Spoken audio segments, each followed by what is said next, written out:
Porque qual que é o fato? O fato é que nunca houve uma lei racista no Brasil antes da Segunda Guerra Mundial. Existiam escravos brancos e existiam senhores escravos negros. Inclusive tem em São Paulo... Senhor tem escravo... Então, é difícil, né? A gente já começar com um vídeo como esse, assim, é muito complicado. Mas, vamos lá. O Renato, o que eu percebo do Renato é que ele está sempre trazendo a exceção como regra.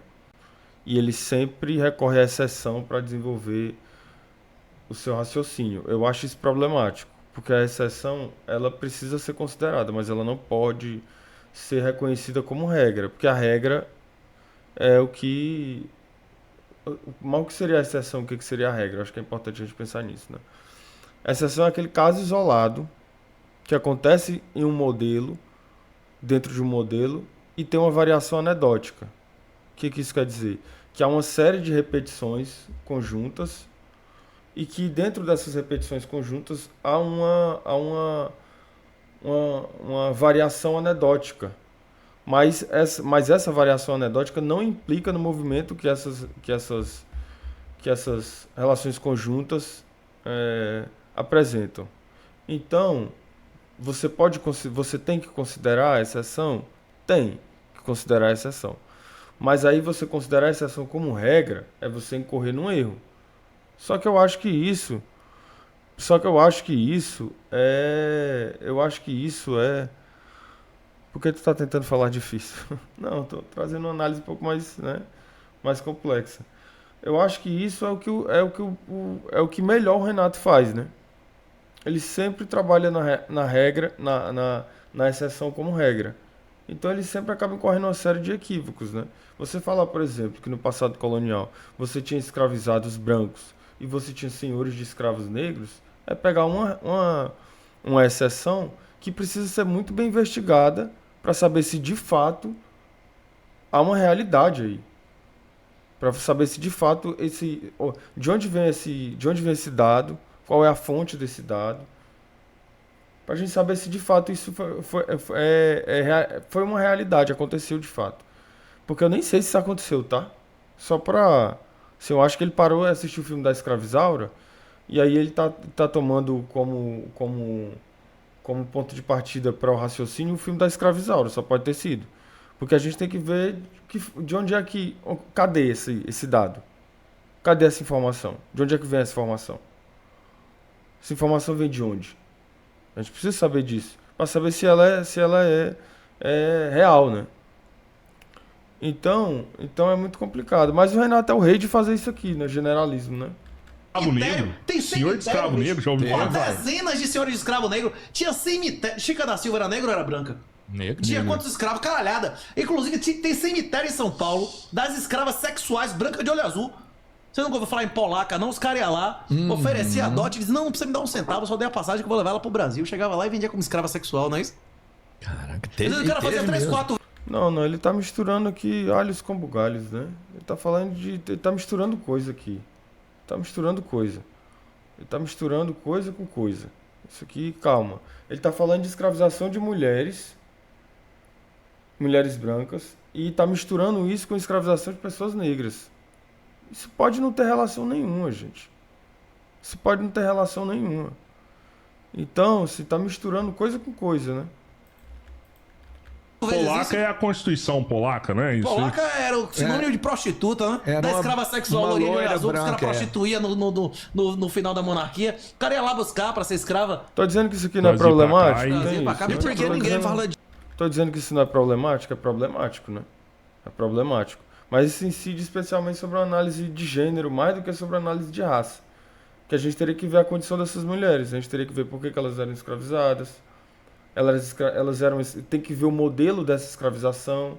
Aparentemente, o que ele está afirmando aqui é um modelo de escravização sexual, diferente do modelo de escravização de pessoas negras. Então a gente tem que ver todas essas categorias para analisar, né? Mas assim... Mas ser complexo não utilizar de uma linguagem rebuscada. Mas assim... É o Renato 38, né, gente? Disso, mano. O que aconteceu? Por que Quero ver o debate aí, inclusive menos, os caras documentados e tal, não é isso? Não, então, é com o Jones. Essa que é a pergunta interessante. Por que o ninguém Jones fala Manuel, sobre será que isso? ele Como é a vem? lei do Tá Brasil? Há 200 anos. Por que ninguém fala sobre isso? Porque isso é exceção, gente. Porque a exceção não compõe regra, gente. Porque a exceção não se traduz como problema social. Por isso que não se fala disso. E é evidente que você deve ter algum estudo falando sobre isso. Porque se você sabe, é porque alguém falou sobre. Então pessoas falam disso. Mas por que isso não toma a proporção que deveria tomar? Talvez até tome alguns estudos de gênero. Se a gente parar para pensar nos estudos de gênero que pensam sobre a escravização de mulheres, independente da cor, no processo de colonização do Brasil, talvez a gente encontre alguns estudos nesse sentido. Mas fazer uma relação disso com a escravização de pessoas negras, isso é dar um salto lógico muito absurdo.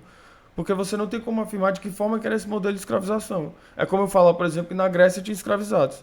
É como eu falar, por exemplo, que nas relações interpovos ou intertribais, né, tinha escravizados. E comparar isso com a escravização colonial no Brasil, que são coisas completamente diferentes. Então tem um salto lógico aí que é muito distante, mas que ele insiste em aproximar com algum objetivo, que eu não sei qual é, mas é um objetivo que, assim, eu não sei se é alcançado esse objetivo, mas para quem não dispor do mínimo da compreensão de como foi o processo de escravização colonial no Brasil, vai de fato encontrar aí uma lógica relacional, mas que pode não ter, gente. Tá? Tô dizendo que pode não ter. Você precisaria saber quem seriam essas mulheres que estavam sendo escravizadas, qual era o modelo de escravização que essas mulheres estavam experimentando e se há uma possibilidade de relação disso com o modelo de escravização de pessoas negras. Quantos casos eram, quantas mulheres eram, como é que acontecia.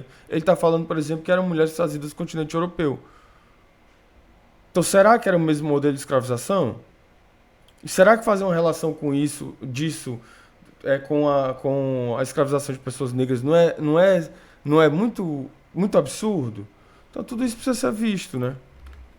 Anos atrás, se você devesse dinheiro e não pagasse, você se transformava como? Tá na Bíblia, não é isso? Como é o devedor insolvente da Bíblia? Ele vira o quê? Um pecador. Não, ele vira escravo, não é isso? Olha, mas isso aqui é um modelo... Gente, pelo amor de Deus.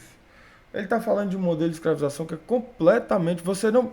a gente vai falar a gente vai falar de escravização de pessoas negras. Quando a gente vai falar de modelos de centralidade econômica que tem como a base para acontecer a troca, o corpo de pessoas negras ou de mulheres ou de, enfim, você tem que apresentar o contexto social que esse modelo era atravessado, era marcado. Você tem que apresentar qual era esse modelo de escravização, porque senão você vai fazer o que o Renato está fazendo. Eu não posso falar, por exemplo, que a experimentação da escravização de pessoas negras... Olha aí, Samuel te viu ontem aqui no Campeche, lá perto do pessoal da Carronha. Tá certo isso? Campeche? Eu não sei onde é o Campeche, não. Mas eu tava lá, tem certeza? Em Fortaleza? Essa live é gravada, o cara confunde as bolas demais. Não é que ele confunde, mano, é porque ele tá fazendo uma relação com coisas que podem não se relacionar. E o pior, ele faz uma relação, mas ele não explora essa relação. Tá, ele falou assim, mulheres brancas eram escravizadas. Eram escravas sexuais. Tá certo. Quem eram essas mulheres que eram escravas sexuais? Como era esse modelo de escravização? Ele era puramente sexual? Ou não era? Essa escravização de mulher... Essa escravização sexual de mulheres, ela denotava um poder a esse escravizador ou não? Essas mulheres viviam onde? Viviam como? Viviam na casa grande? Partilhavam das mesmas senzalas que as pessoas negras? Ou elas tinham uma possibilidade de participação social em alguma medida? Ou elas conseguiam se libertar dessa escravização em algum momento? Onde elas viviam? Como elas viviam? Será que dá para fazer uma relação disso com o modelo de escravização de pessoas negras? Como é que isso acontecia? Porque a gente sabe, por exemplo, que no Brasil, quanto mais escravizados você tinha, mais poder você demonstrava.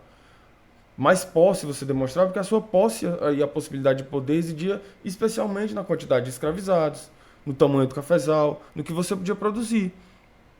Então a base econômica, a centralidade econômica do país, por muitos anos, foi a escravização de pessoas negras. Será que dá para fazer uma relação disso com esse processo que o Renato está fazendo?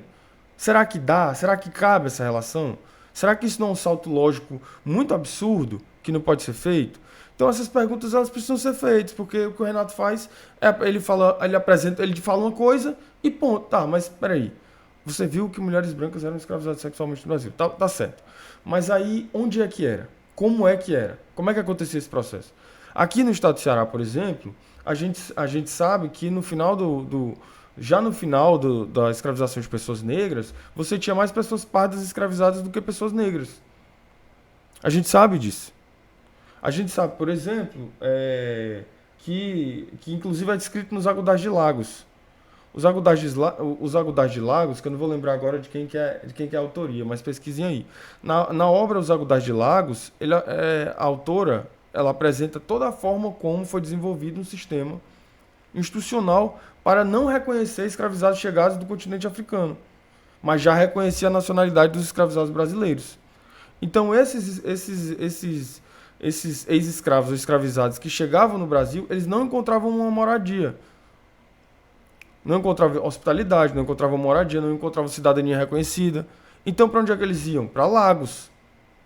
Lagos é um lugar, é um território que eu não sei se é perto do Vale do Níger, eu não sei onde que é. Mas eles iam para lá, para Lagos.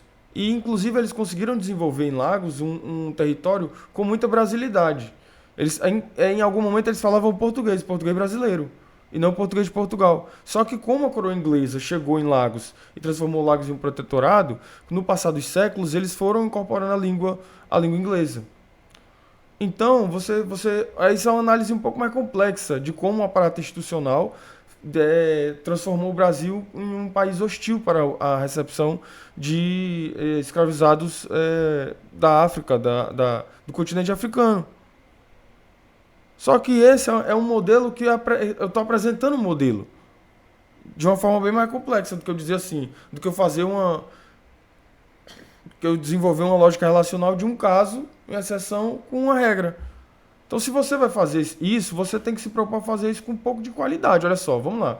Eu vou tentar aqui relacionar a escravização de mulheres ao processo de escravização de pessoas negras no Brasil, que em algum momento aconteciam. Como é que eu vou fazer isso? Aí você vai trazendo os pontos, ponto a ponto. Então, se as mulheres chegavam no continente, de outro continente, elas chegavam nessa condição. Elas já chegavam aqui sabendo que iam ser escravizadas. Era uma escravização de trabalho labutal, de produção no cafezeiro, no cafezal, de produção de açúcar, de cana-de-açúcar. Não era nada disso, era escravização sexual. Só que, isso, em alguma medida, esses donos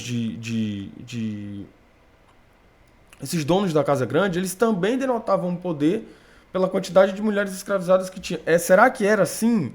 Será que era desse jeito? Então, assim, não basta só você falar uma coisa como essa, gente. E aí tem qual que é o problema desse generalismo? Porque tem um bocado de gente que vai ver e vai falar assim, e vai entender isso como um argumento possível. Aí daqui a pouco tem um bocado de bobo falando que, mas na África se escravizava também. Que a escravização de pessoas negras começou no continente africano. Só que assim, cada contexto social, cada modelo de sociedade, cada gerenciamento econômico, dentro dessas propostas de sociedade, algumas aconteceram modelos de escravização que foram similares aconteceram.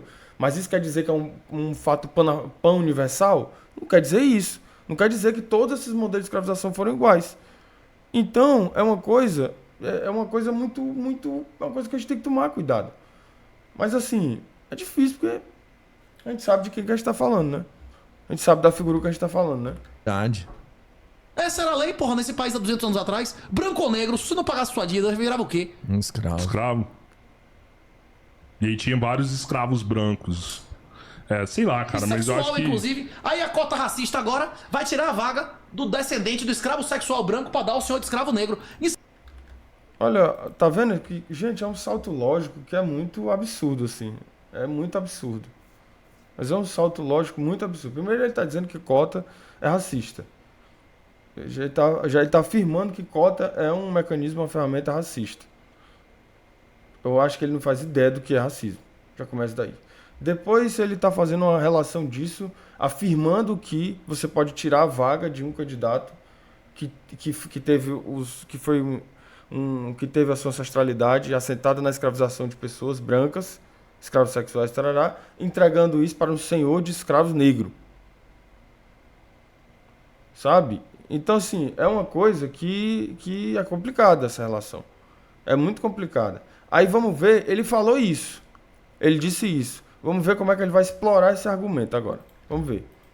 Em Salvador é amplamente documentado mais de 10 senhores de escravo negro. Às vezes o cara tinha título nobiliárquico. Mais de 10. O cara tá pegando... Olha só, gente, a diferença. Ele tá pegando mais de 10 mais de 10 senhores de escravos negros contra um país inteiro colonialista que tinha como centralidade da economia a escravização de pessoas negras. Bicho, isso aí é um salto lógico que sinceramente, é complicado. É complicado, pô, se fazer uma relação dessa. Eu acho muito complicado fazer uma relação dessa, sinceramente. Mas aí, enfim, é foda, né? Da África e tal, e tinha casa em Salvador, não é isso? Caralho, eu vim aqui administrar Quem, um quem vendia os escravos pro patrimônio. português? Era o escandinavo que vendia os escravos Pois português? Hein? Depende, querido. Isso aí é o argumento mais presunçoso que existe, é esse. Esse é o argumento mais presunçoso que existe.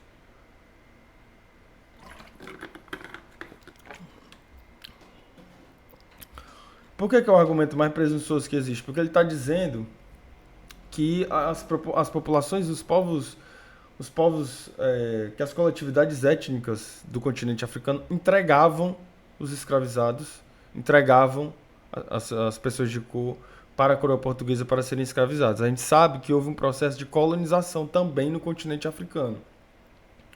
Um processo de colonização, inclusive, que teve a sua autonomia desses projetos nacionais de forma recentemente.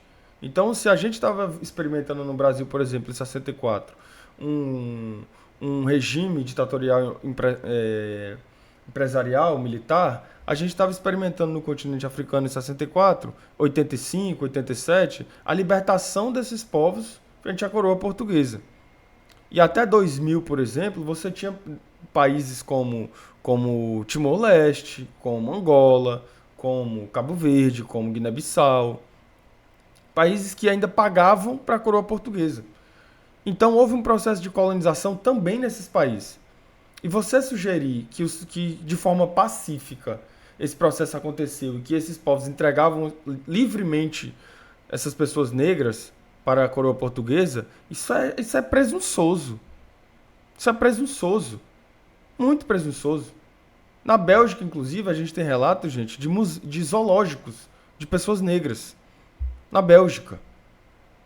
A Bélgica pegava dos escravizados congoleses. Pegava escravizados congoleses e colocava no museu, no zoológico humano, para que outras pessoas fossem visitar. Dizer que isso aconteceu de forma pacífica é muito presunçoso. É claro que a gente tem que considerar os conflitos interétnicos. Isso precisa ser considerado também. Só que você considerar isso, dizer que é só a partir daí que nasce a entrega desses corpos, é equivocado. É muito equivocado. Porque não foi assim. Houve um processo de colonização também nos países do continente africano. E houve um processo tão cruel de colonização que perdurou até os anos de 1980, 1990. Então é um equívoco atrás do outro. É um equívoco. Salve o canal do DG, covarde. É um equívoco atrás do outro, gente. Na verdade, assim, eu tô falando equívoco, mas é uma bobeira atrás da outra.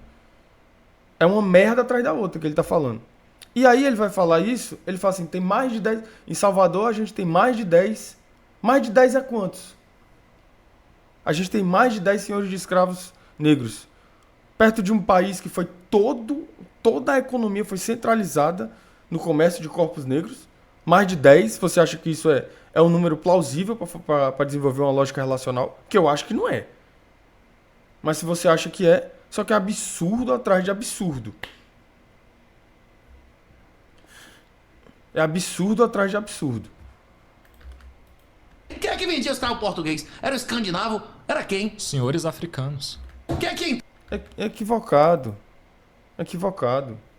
Equivocado. É equivocado. Isso aqui, qual é a fonte dessa afirmação?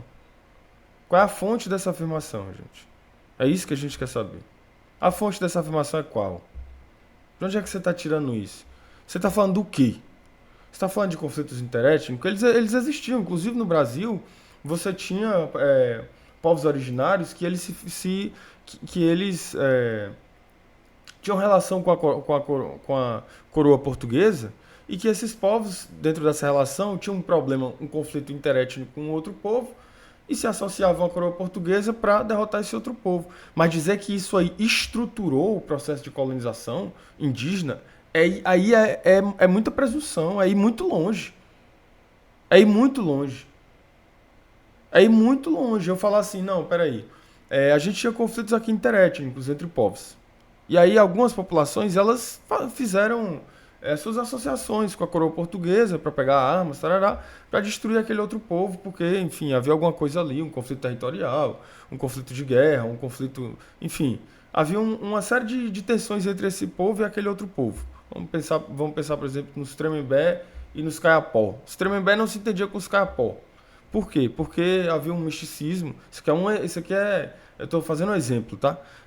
Os Caiapó não se entendiam com os Tremembé. Por quê? Porque eles, em algum momento, aquele território que acontecia isso, em algum momento, aquele território Caiapó, ele já tinha sido Tremembé. E os Tremembé, por ser um povo que se movimentava, perderam aquele território, os Caiapó chegaram lá, se apossaram do território, e aí havia documentado esse território e as experiências que os Tremembé produziram naquele lugar. Então os Tremembé achavam que aquele território era deles, mas quem estava lá era os Caiapó. E aí eles tinham um conflito interétnico. O que os Tremembé faziam? Olha só, a gente quer esse território porque esse território é nosso. Só que a gente não tem força suficiente para vencer esse outro povo. Então o que a gente vai fazer? A gente vai se atrelar à coroa portuguesa, a gente vai conseguir arma e a gente derrota esse outro povo. Esse outro povo, dos derrotados de guerra, eles vão ser escravizados. Só que a escravização que era cometida a esses corpos não era como a escravização no modelo colonial. Era um outro tipo de escravização. Leiam O Povo de Teuzi que vocês vão entender, do Davi Copenau. Leiam Ailton Krenak que vocês vão entender também. Mas o Ailton Krenak já é um pouco mais distante, porque ele fala muito mais sobre o presente. Mas o Copenau fala sobre o passado. Então leiam o Davi Copenau que vocês vão entender. Então a escravização que era submetida a esses povos era de outra ordem. Porque a principal vergonha para esse povo não era você perder a guerra. Era você pertencer a um outro povo, porque você perdia seu nome. Então você vai continuar sendo um Caiapó, mas agora você vai atuar, a sua cidadania vai ser atuante no nosso povo.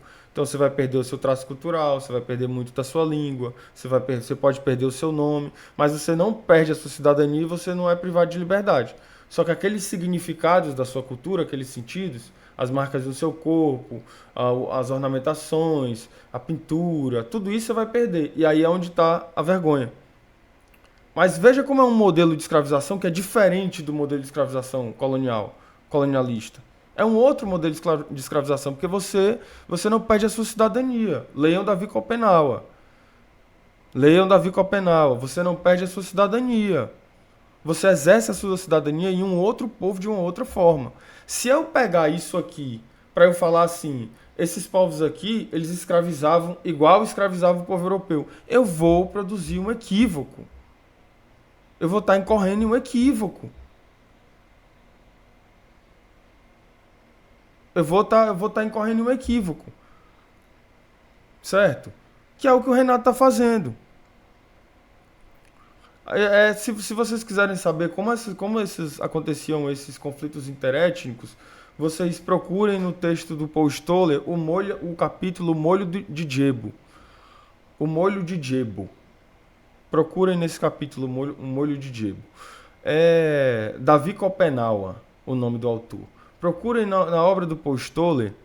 38 só fala merda. Pitbull cearense, fala comigo, covarde. Procurem na obra do Paul Stoller o capítulo o Molho de Djebo. Por quê? Porque no Molho de Djebo, o Paul Stoller vai para o povo Songhai. E ele é recebido pelo Adamu Genitongo. E o Adamu Genitongo tem um filho, que é casado com Djebo. E na cultura do povo Songhai, receber os seus hóspedes de uma forma bonita é ter para o seu hóspede comer uma boa comida. E quem era responsável por fazer essa comida? E colher Adamu e fazer a comida sua companheira e seus filhos. E um dia Paul Stoller foi comer o molho de Djebo, que era um molho feito pela companheira do filho de Adamu. Só que o molho era muito ruim. E isso era uma desonra para a família. Um molho ruim. E o Adamu fica assim, o Paul Stoller fica assim, mas esse molho, como é que pode? Vocês todos fazem um molho desse jeito, mas esse molho aqui é insalubre. Em algum momento ele vai conversar com Djebo. E aí Djebo começa a falar sobre que ela era de um outro povo, que ela chegou para casar com o filho do Adamu, mas que ela era de uma outra etnia, de um outro povo, de uma outra cultura.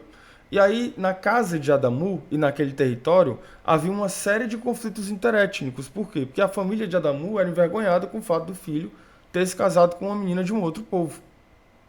Isso era um conflito interétnico. E esse conflito interétnico ele se traduzia como? Dessa forma. E um molho ruim, e um momento de tensão entre os familiares e o povo, em especial. Então, essa pessoa ela foi capturada por esse capturada no aspecto de ser incorporada a uma nova cultura. Mas ela não perdeu a sua cidadania. Ela não perdeu a sua possibilidade de exercer as suas funções.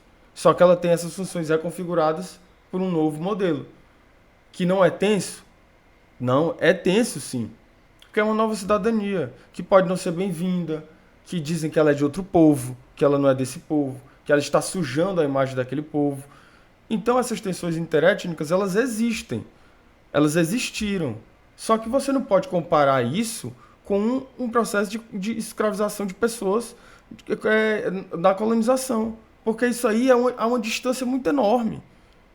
Que é o que ele está fazendo. Então, assim, isso aqui é absurdo. É absurdo. Entrar lá no Congo pra capturar os caras, como é em Guiné-Bissau, a zorra toda, era o dinamarquês, era o... Como é era um cara que... Sim, e é claríssimo tudo isso porque a partir do momento que Portugal mesmo... Não tem nada de claríssimo tudo isso. Não tem nada de claríssimo tudo isso. Não tem nada de claríssimo tudo isso. E falo com tranquilidade porque, afinal de contas, estudei com populações de etnia guineense. Porque na Unilab é uma universidade internacional da lusofonia afro-brasileira, da integração da lusofonia afro-brasileira, e eu estudei com pessoas guineenses. Inclusive, eu tenho um grande amigo que chama Dudu, que é um corintiano, mora aqui em Fortaleza, tem um filho aqui, inclusive, que ele é guineense, e ele é de uma etnia da Guiné. E esse processo ele não foi tranquilo. Esse processo de escravização não foi tranquilo, muito pelo contrário. Não foi e não é. Ainda. Porque ainda há uma série de implicações, até hoje, em Guiné, por exemplo, ou em Timor-Leste, por exemplo, ou em Cabo Verde, por exemplo, que essas implicações são derivadas desse processo de colonização, que teve a sua libertação tardia. Porque até os anos de 1990, 1980, 86, 87, você tinha países que eram escravizados por Portugal e que pagavam imposto ainda a Portugal. Então dizer que isso foi um processo tranquilo, que essas etnias entregavam os corpos de pessoas, isso é absurdo. É absurdo. Não é absurdo. mesmo quis evoluir o pensamento para acabar com a escravidão, os senhores de escravos ali do Congo foram contra. Então, os senhores de Portugal mesmo quis evoluir o pensamento para acabar com a escravidão, os senhores de escravos ali do... Mas olha só, Portugal não escravizou o Congo, gente. Portugal não escravizou o Congo, quem escravizou o Congo foi a Bélgica.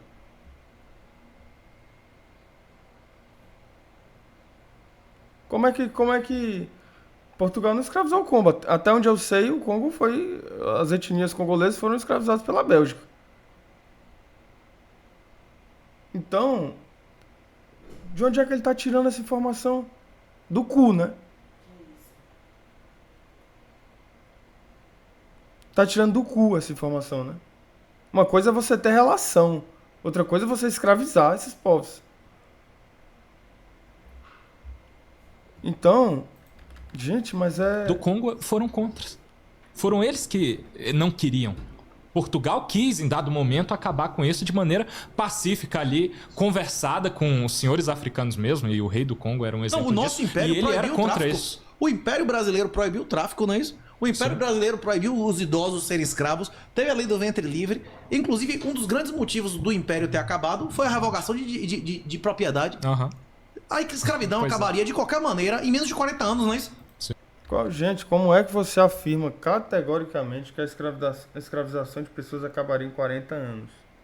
Como é que você afirma isso categoricamente? Você diz isso assim, acabaria em 40 anos. Eu tenho certeza desse dado. Como é que você diz isso, cara?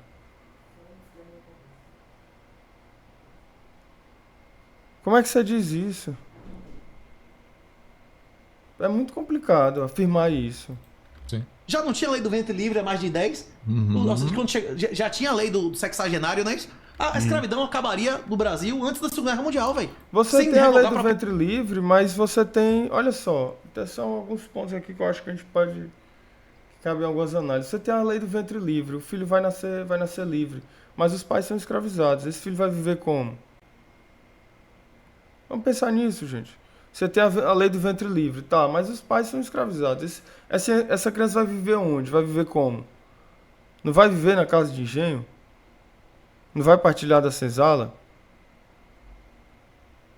Se os pais são escravizados? Então essas relações são muito sem lógica. Essas relações que ele está fazendo aqui são relações que não tem nenhum, assim... propriedade de ninguém. E talvez essa chaga da República não tivesse chegado até a gente, né? Sim. É um outro problema que nosso querido Daniel tá falando aqui. Você tinha a lei do sexagenário, mas qual era a expectativa de vida desses escravizados? Então você tem a lei do sexagenário, mas qual era a expectativa de vida dessas pessoas? Até que idade vivia um escravizado nesse momento? Será que essa lei contemplava essa possibilidade? Será que eles chegavam até essa idade para conseguir viverem livres? Esse é um ponto. Então, assim, tem tanta coisa aqui, tem tantas lacunas nesses argumentos, nessa fala, e eles têm relações lógicas, esses argumentos todos, têm relações lógicas que são muito comprometidas. Você vê, você fica assim, pô, mas talvez você esteja dando um salto lógico aí, mano, muito absurdo. Muito absurdo, porque tem uma série de problemas aí que você não tá apontando, cara. E, na verdade, assim, você tá fazendo um monte de afirmação generalista e você não tá aprofundando nenhum argumento do que você tá falando. Nenhum. É só um monte de afirmação generalista e não tá aprofundando nenhum argumento. Então, assim, eu queria muito ver o Renato explorando o argumento que ele fala. Porque o que eu cito do Renato é que em todo podcast que ele vai, ele fala um monte de... taxando afirmações muito categóricas. E ponto. Ele parte de uma afirmação absurda categórica para outra, e para outra, e para outra. E chega num texto bíblico. Então ele sai de uma afirmação absurda para outra, para outra, para outra, para outra, e chega no texto bíblico. Chega numa afirmação bíblica. E o pior de tudo, eu não sei se vocês sabem, mas ele nem religião tem. Nem religião ele tem, porque ele não é católico, ele não é protestante. Esses dias os protestantes estavam putos com ele, porque ele disse que a única igreja que existia de verdade era a igreja católica. Que o público dele é majoritariamente protestante. Só que a igreja católica viu que ele também falou que ele não era católico. Então ele não é católico. Aí os católicos ficaram, ué, tu não é católico? Por que tu recorre sempre ao texto bíblico? Quando esgota o argumento, sempre chega no texto bíblico. Então eu queria ver o Renato explorando o argumento mesmo, tipo assim, trazendo o argumento e aprofundando o argumento. Gente, então, eu tô falando isso aqui por causa disso, disso, a fonte é essa, tá ligado? Mas eu não vejo. São sempre argumentos muito taxativos, muito categóricos, e que são assentados sempre sobre uma passagem bíblica, um texto religioso, uma tradução. E o pior, não é nem uma passagem bíblica, é uma tradução de uma passagem bíblica. Sempre. Irmãozinho. Rapaz, você já ouviu alguém publicamente dizer que a Lei Áurea pode ter sido um grande erro? Aqui, aí chega no que tá todo mundo falando, né? Que ele disse que a Lei Áurea foi um grande erro, né? Ele falando isso, né? Foi. Eu tenho medo. Não, porque ninguém é idiota. Ninguém é idiota ao ponto de afirmar isso, né? Ninguém é idiota. A Lei Áurea teve problemas, teve uma série de problemas. Evidentemente. Porque essa lei ela deveria ter sido acompanhada de todo um processo de socialização e de estruturação. Então teve problemas a Lei Áurea. Isso é um fato. É um fato. Teve problemas. Por quê? Porque você não deveria ter desenvolvido uma lei e como que vai ser o dia de amanhã? Como que vai ser o dia seguinte? As pessoas negras escravizadas, elas não são mais escravizadas, elas têm o direito à sua liberdade. Mas e o amanhã, como vai ser? Como é que vai ser o dia seguinte? Para onde é que vão essas pessoas? Essas pessoas vão para onde? Elas vão fazer o quê? Elas vão viver como? Então, a gente dizer que essa lei teve alguns problemas, teve, porque ela não teve nenhuma ação que corroborasse com o processo de melhoria e de possibilidade de cidadania de pessoas escravizadas. Aí você tem uma série de outros problemas sociais, porque você pega um contingente significativo de pessoas, você pega uma economia que tinha como centralidade a escravização de corpos e você joga tudo isso para o mundo. Diz assim, tá aí. A gente não quer mais saber de nada. Então você tem um problema. Essa lei teve problemas. Mas aí isso é muito diferente do que ele está dizendo. Muito diferente do que ele está dizendo. Muito diferente. Sabe? Então assim... Respirar fundo, né? Isso aí. Não, mas a escravidão já ia acabar, porra. Não, a escravidão já ia acabar. Não podia importar escravo. Quem nascesse não era escravo. Fizesse 60 anos não era escravo, não é isso? Não entendeu o que eu tô dizendo? Ia ser gradual. Aí não podia importar escravo, mas leiam os Agudais de Lagos que vocês vão saber como é que aconteceu esse processo. Leiam os Agudais de Lagos. Porque nos Agudais de Lagos você fala, se desenvolve bem a forma como aconteceu esse processo de não recebimentos mais de escravizados do país e o que acontecia com as pessoas negras que chegavam no país vindas do continente africano. Então, nesse texto, ele explica bem direitinho o que acontecia e de todo o aparato institucional que foi desenvolvido para essas pessoas não permanecerem no Brasil, transformando o Brasil num território hostil para pessoas negras vindas do continente africano. Então, você tinha um reconhecimento de cidadania e cidadania de pessoas negras no Brasil, mas você mas a cidadania era muito limitada, porque havia uma cidadania, havia o reconhecimento da cidadania, você é um cidadão brasileiro, tudo bem, mas é limitado o seu campo de atuação. Então você tem uma cidadania limitada. Por quê? Porque para exercer essa cidadania, você teria que ter mais possibilidades de ação, que você não tinha. Por quê? Porque não teve um plano de estruturação após a Lei Áurea. Você não teve um plano de estruturação de divisão de terra, você não teve um plano de estruturação de inserção econômica, você não teve um plano de estruturação para contemplar esses ex-escravizados, de divisão mesmo de território, de ocupação de território, de atuação, de cidadania plena. Então não teve esse plano. Mas teve todo um outro aparato institucional que foi desenvolvido para transformar um país em hostil para essas populações escravizadas que chegavam no país. Só que isso aqui é muito diferente do que o Renato está falando, completamente diferente. a mulher chegou e disse assim, toda a sua propriedade agora não vale merda nenhuma. O proprietário de escravo vai ficar feliz com a... Toda a sua propriedade, ele está falando aqui de seres humanos, tá? A propriedade do senhor de escravo era os escravizados, então ele está falando de seres humanos. Toda a sua propriedade não vale mais de nada. Olha que absurdo esse argumento. Um absurdo, né? A propriedade que ele está falando aqui, provavelmente é o seu tataravô. A propriedade que ele está falando aqui é possivelmente aquela pessoa que ainda experimentou das marcas de um processo colonial absurdo, violento, grosseiro, morticida, que retirava dessas pessoas as possibilidades, as condições de possibilidade para existir, exercer uma cidadania plena, viver em liberdade, poder cultuar suas religiões, poder existir para além da vontade do Senhor, não ser uma extensão da pessoa branca. É isso que ele está tratando como propriedade. Então isso aqui é absurdo. A fala é absurda, a construção da fala é absurda, as referências que ele está assentando na sua fala são absurdas e não são exploradas.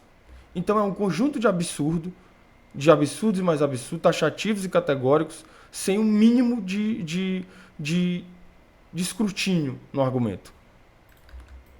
Como com a monarquia? E tem outra coisa, ele pode ter certeza aqui do que eu vou dizer, ele vai já falar da Bíblia.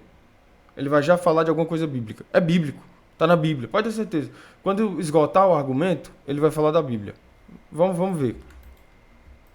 A monarquia não existe pra manter a porra da relação natural, pra garantir seus direitos? Como é que ela revoga sua propriedade sem indenização, porra? Hein? E aí a Lei Áurea foi um equívoco, então. Rapaz, foi uma lei que violou direitos de propriedade estabelecidos. Foi uma lei que violou o direito de propriedade. O que ele está dizendo? Que a Lei Áurea acabou com a escravização de pessoas, e por isso ela foi absurda. Porque a propriedade do senhor era o escravo, o escravizado. Então foi absurdo. 200 views e 90 likes, pode isso? Não, gente. Vamos lá, vamos curtir a live. Então o que ele está dizendo? Ele está dizendo assim, foi absurda porque violou um discurso de propriedade. Ou porque eu li discurso, acabei falando, né? Perdão. Foi absurdo porque violou o direito de propriedade. E qual que era a propriedade? Pessoas. Pessoas negras. Porque ele fala propriedade, aí fica parecendo que ele tá falando de um território. Não tá. Ele tá falando de pessoas negras. Propriedade que ele tá falando é o seu tataravô. A propriedade que ele tá falando é o seu bisavô. A propriedade que ele tá falando são os seus antepassados, que eram propriedade do colono. É disso que ele tá falando. Então, é absurdo atrás de absurdo, gente. Estabelecidos que trouxe insegurança jurídica e impopularidade à Casa Imperial, não é isso? Trouxe popularidade em revogar a propriedade das pessoas? Trouxe popularidade em revogar a propriedade das pessoas. Ele está dizendo assim, o governo não, a coroa, enfim, o que quer que fosse, se indispôs com a população com a população colonial, né? Com a elite colonial, quando libertou as pessoas negras. Gente, não tem ninguém nesse podcast para falar, cara, você tá se ligando do que você tá falando? Você tá percebendo o que você tá falando, mano? E o pior é que eles estão tão com medo. Porque, gente, aqui vamos combinar. Vamos combinar que os hosts do podcast estão com medo, né? Oi, Raira, tudo bem, querido? Que os hosts do podcast estão com medo, né? Estão com medo de falar qualquer coisa, gente. Porque isso aqui é um crime cometido. Então eles estão com medo de falar. Tô com medo de falar. Isso é muito doido, cara. E assim, não é a primeira vez que eu vejo o Renato indo em podcast pra falar absurdos como esse. Não é a primeira vez que eu vejo. O Renato já foi no podcast pra dizer que você não pode discutir com a mulher porque a cognição de uma mulher está tal qual para a cognição de uma criança de 5 anos. Se isso não é misoginia, isso é o quê, gente? Se isso não é misoginia, isso é o quê?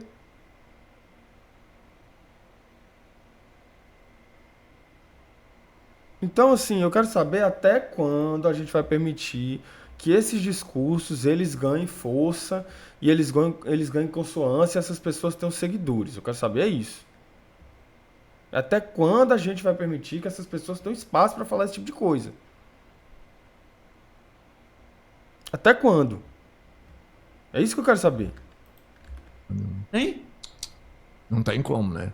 Até porque a propriedade é um Olha, bem... se amanhã o governo disser, rapaz, a distribuição de terras no Brasil, ela foi justa ou injusta? Injusto. Então pronto, vamos acabar. A distribuição de terra, e teve distribuição de terra. A propriedade de terra nesse país, a gente vai fazer igual a China e leiloar a merda toda. A maioria das pessoas vão até considerar justo, mas qualquer um que tem um pedacinho de terra vai ficar puto, não é isso ou não? É mentira o que eu tô dizendo aqui, Leão? Não. Hein? Quem tem uma casa vai dizer, vai se fuder, a casa é minha, não é isso ou não? Você tem que revogar a propriedade do vizinho, não é isso? Como é aquele comunista que tem 2 vacas, não é isso? Como é? Não tem essa conversa? Como é? Qual que é a conversa da vaca do comunista? Qual que é? Como é? Se você tivesse duas vacas, você dividia a vaca comigo, dividia, não é isso? Se você tivesse dois bois, você dividia. E 2 galinhas não, porque eu tenho 2 galinhas, não é isso ou não? Não tem essa conversa? Gente, é muito, assim, é complicado, né? Agora alguma coisa precisa ser feita, né? E precisa ser feita de uma forma muito bem pensada, porque ele responde um processo, vocês sabem, né? Ele responde um processo administrativo, é por isso que ele não pode sair da polícia. Por algum motivo, eu não sei o que é. Mas ele responde um processo administrativo, então ele não pode sair da polícia. Um caminho jurídico para conter esse sujeito a gente já tem, né? Se ele está respondendo um processo administrativo, a gente tem um caminho jurídico para conter essas falas absurdas. Se a gente não fizer, é permitir que esse cara ganhe mais espaço. E quanto mais espaço ele ganhar, quanto mais lugar aparecer para ele falar essas ideias absurdas, mais pessoas vão... Vocês têm alguma dúvida de que tem gente que concorde com o Renato? Vocês têm alguma dúvida que tem gente que acha ele um ícone? Vocês têm alguma dúvida? Porque eu não tenho. O cara tem seguidor pra caramba, gente. Tem muita gente que fala que ele tá em 2070, o pensamento dele. Que ele tem um QI mais elevado, não sei o quê. Então, você tem que ter um jeito institucional de coibir esse sujeito. Mas como? Pegando os processos que ele tem respondido. Depois de pegar os processos que ele tem respondido, fazer, não sei, coibir mesmo, porque isso é um absurdo, isso tem que ser coibido. Você não pode vir a público dizer que a Lei Áurea foi... Você não pode. É um tipo de coisa que você não pode fazer. Não pode. Então, precisa ser coibido. Estamos curtindo a live? Ou não? Estamos curtindo a live?